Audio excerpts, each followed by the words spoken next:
This is That Guy Jig Sports Podcast. I am him, JIG. Subscribe, rate, and review. Amazon, Spotify, Apple, wherever you get your podcast. Check us out. We're also on Instagram at That Guy Jig. Now we're talking NFL. We got 49ers and Chiefs in the Super Bowl. We got a rematch of the 2020 Super Bowl. But before we hop into that pot, before we jump into that pool and go balls deep, before we start snorkeling in the pool, there's other things at this amusement park that has happened. We got new faces and new places. We got 8 new coaches in the NFL. We got Dave, and if I butcher the name, I'm sorry, but we got Dave Canellas. He's now the head coach of the Panthers. Antonio Pierce is now the coach of the Las Vegas Raiders. Brian Callahan is now the head coach of the Titans. Dan Quinn has stayed in division, head coach of the Commanders. Raheem Morris is the head coach of the Atlanta Falcons. Jared Mayo, former player, is now the head coach of the New England Patriots. Jim Harbaugh, head coach of the Chargers now, former team that he played for yet again. And then Mike McDonald, probably the hottest name in the whole carousel, is now the head coach of the Seattle Seahawks. And now what you see a lot of defensive-minded coaches.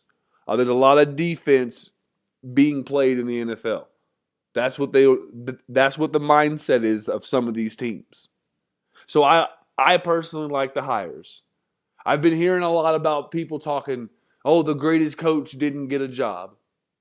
I'm telling you now, Bill Belichick will get a job next season as the same as Sean Payton. He will get on a talk show host. On one of these NFL shows. He will let people see his personality. He will reinvent his personality, kind of.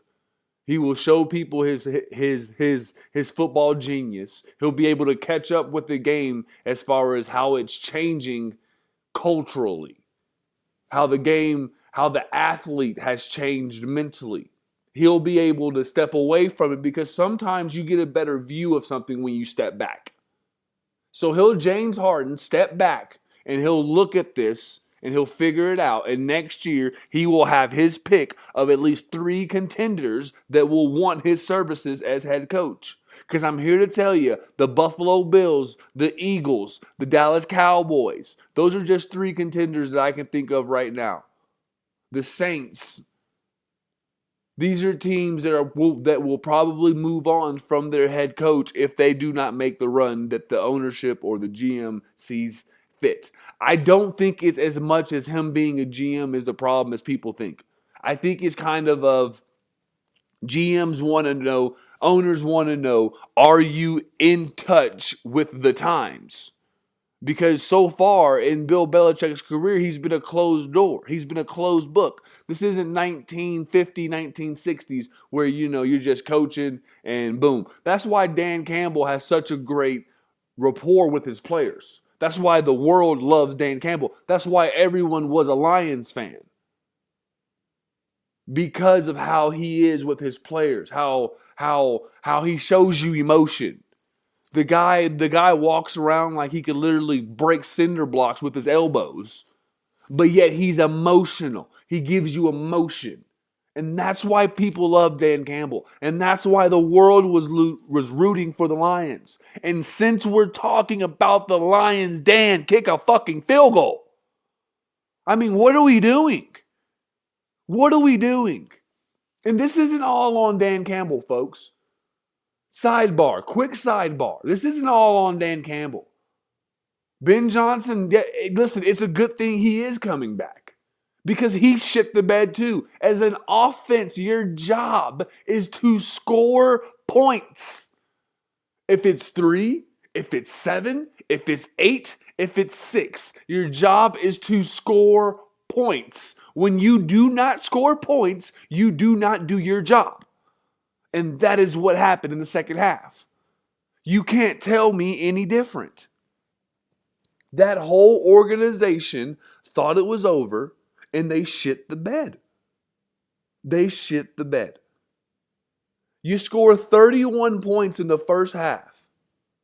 You score 24 points in the first half, and then you score 7 points in the fourth quarter. This is a problem.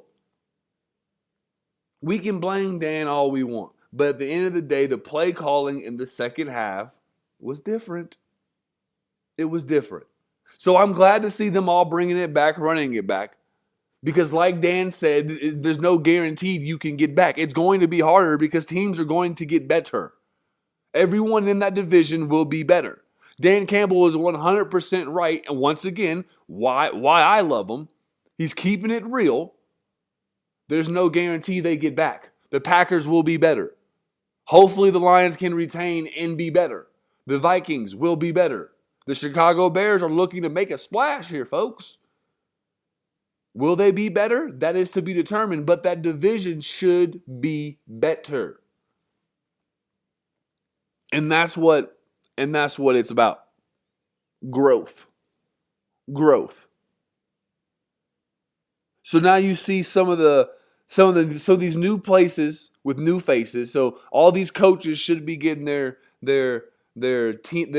feet wet, bringing in their assistants, bringing in their staff, and here we go. But once again, I want to stop before we get to the Super Bowl. I want to talk about Lamar Jackson and the Ravens. Because I was a Lamar Jackson fan in the Ravens. But I also told you that receiving corps was going to shit the bed, and they did. Zay Flowers, yes, he had a good game on paper. When you look at what Zay Flowers did, when you even look at what Lamar did. 20 for 30 for 272. That's a decent day at the office. 1 touchdown. That's a decent day at the office. No turnovers. No interceptions. I think he might have had a fumble. But at any rate, that's no light day. All right, what he did was very admirable. Very admirable. So my thing is, what happened? How were the Chiefs able to do it? Steve Spagnuolo, that defensive coordinator, I knew he had some tricks up his sleeves. 3 turnovers by Baltimore overall. 2 fumbles and an interception. I don't know what the hell I was talking about. I apologize. But what I'm telling you is, there is a direct correlation with Lamar Jackson in a simple stat. And this is the stat that was used against him to critique him. And I don't know if Lamar thinks about this, mentally before the game, and it affects his ability. But when Lamar runs, when he uses his legs, the Ravens are successful. When he doesn't, they are not. There's a reason for that, and that's because the Ravens receivers have never been that good. He has to use his legs. His legs are another receiver. They're another option.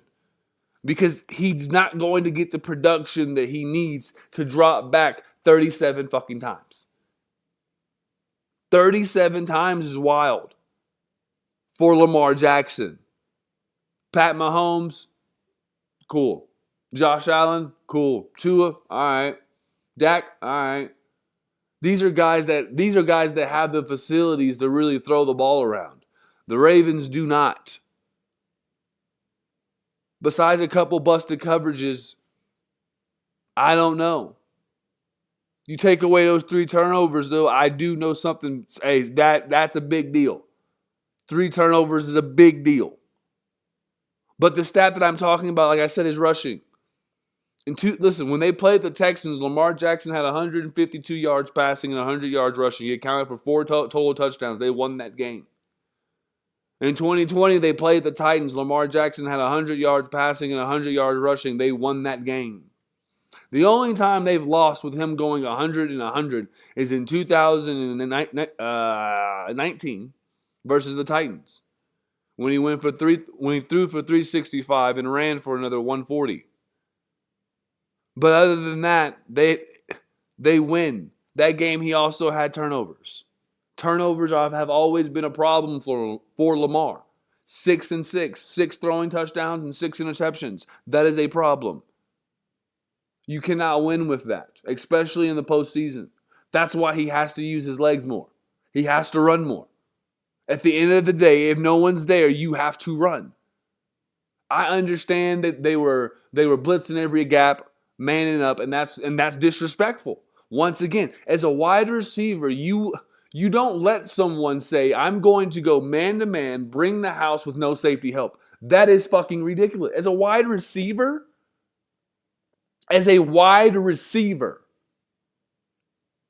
you're going to let a guy line up across from you and say, my daddy is better than your daddy. So I'm going to lock you up. This isn't going to be a problem. I don't need help. Go do something else. I don't need help for this guy. This is easy work. This is barbecue chicken. Can someone bring me some napkins? It's getting messy.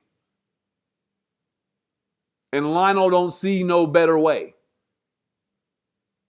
So I don't listen, this offseason, I want to see the Ravens bring in some receivers. I want to see them bring in a bona fide number one, a Mike Evans. I want to see them truly go all in on Lamar.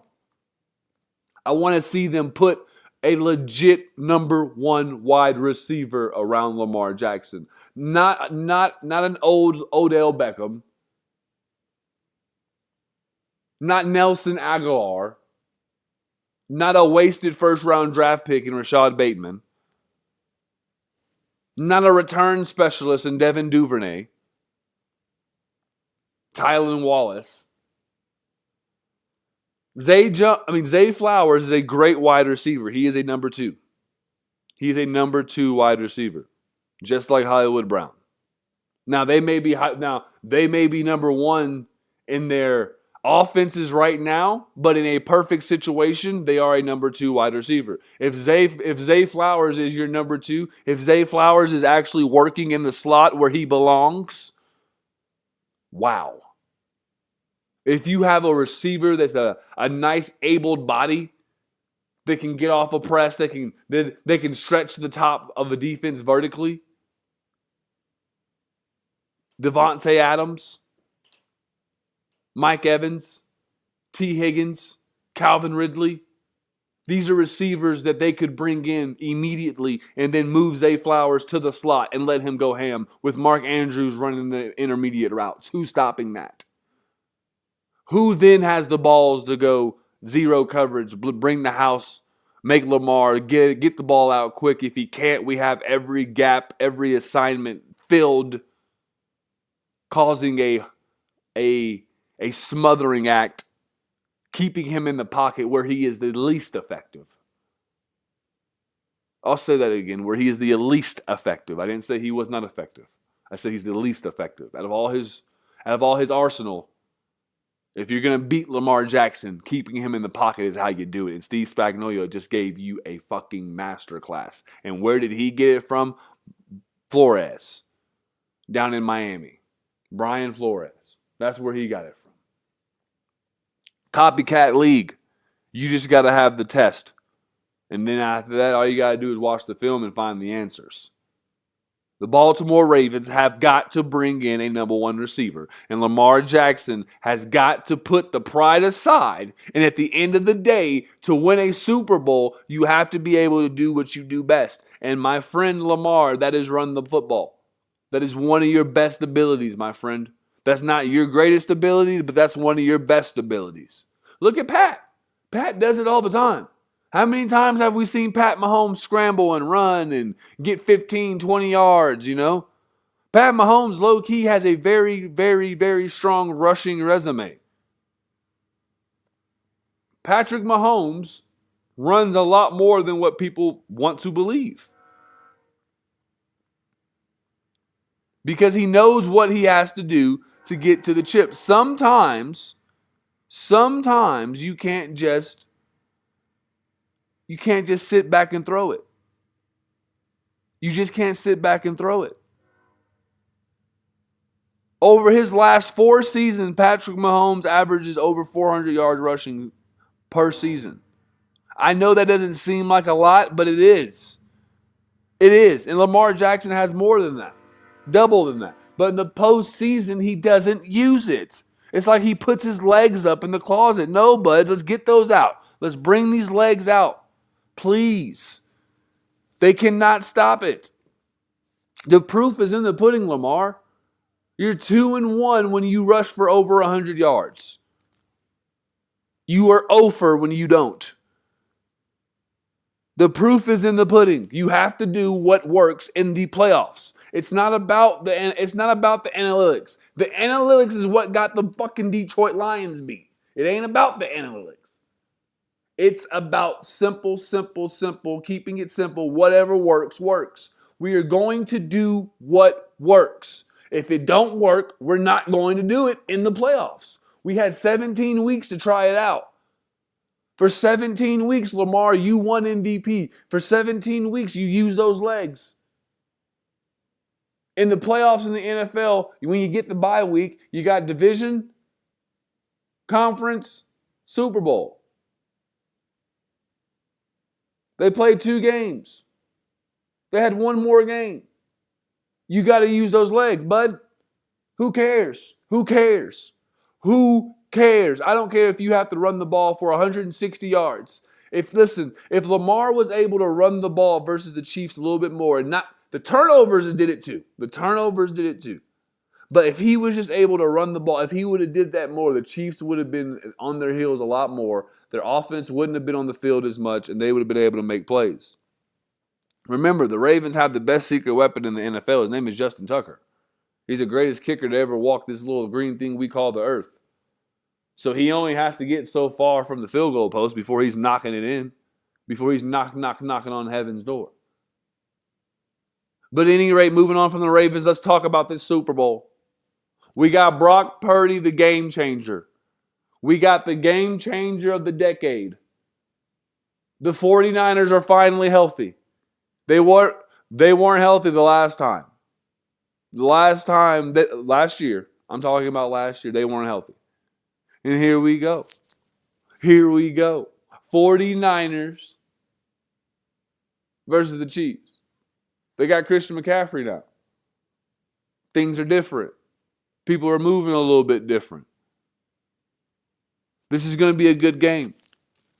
But this game is all hinged on the 49ers defense. I'm going to tell you why. If the 49ers defense play like they played, we're talking about playing different in the regular season versus in the postseason.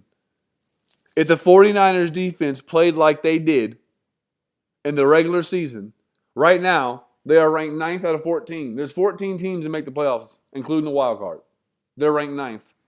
They've played less games than a lot of the playoff teams. They're giving up on average 386 yards on average. They're giving up 386 yards on average. This is not the team you want to be giving up those yards to. They've been mediocre against the run. The Chiefs will establish a run game. That's one thing that's one reason why the Chiefs have been able to be so good without a air quotation number 1 receiver. Because they have a run game. The Kansas City Chiefs have a very good offensive line. Now, I know that it's very penalized, but it's very good. It's very good. They're able to do what they want on a regular basis. And that's been a lot of their success. The 49ers have a defensive line that can cause stress for them. The 49ers have a defense that can cause stress. Their front 7 can cause stress. That secondary should be okay. Should be.